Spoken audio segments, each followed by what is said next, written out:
I'm Richard Ahmed with a summary of the BBC World News.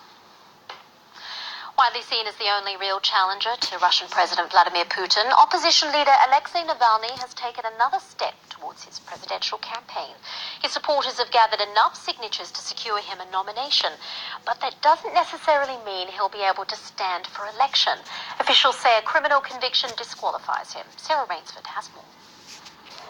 In this huge tent on a river beach on the outskirts of Moscow, there are hundreds of people who've been queuing for some hours now to show their support for Alexei Navalny, the anti-corruption activist who wants to be president of Russia. Now, he says that Russians have had enough of Vladimir Putin, that they've had enough of corruption, and that Russia needs to change. And he argues that he's the man to do that. These people here agree. They've been coming to sign up to nominate him as their official candidate. It's the beginning of the official process for registration.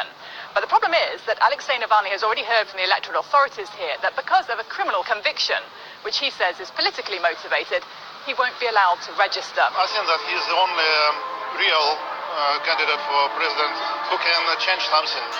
I do not want to live in corruption country, and I have hope only for this man, Navalny. And this is the moment when everyone here is raising their red cards to show that they support the nomination of Alexei Navalny for president. Everyone here in this room is obviously backing him. Мы готовы и выиграем эти выборы. We are ready to win these elections, and we will win. I say this without irony. This year we've seen that Putin does not have mass support anywhere. Even with all his resources, even with all the constant lies on television, he has no support. There's just melancholy and emptiness. И пустота. Alexei Navalny now has to bring those signatures of his supporters here to Russia's Central Electoral Commission. Now, if they reject his candidacy, he says he's determined to go on fighting. He's talked about a boycott of the elections, he's talked about protests, he's talked about a strike. Now, he wants to prove that he is a viable alternative to Vladimir Putin. And what happens here over the next few days will be the first real test of that. Sarah Rainsford there. Now, more public sector employees in Turkey have been sacked for alleged links with the US-based cleric Fethullah Gulen, blamed for last year's failed coup attempt. 2,700 employees have been sacked through a public decree, and they include military personnel.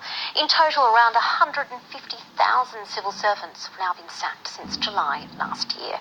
After the sackings, the government announced plans to hire more than 100,000 public sector workers in the coming year.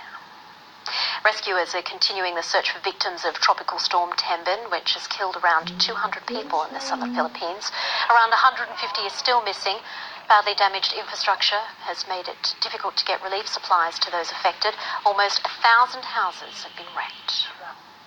Christians in the Iraqi city of Mosul have gathered to celebrate Christmas for the first time since so-called Islamic State militants were driven out of the city.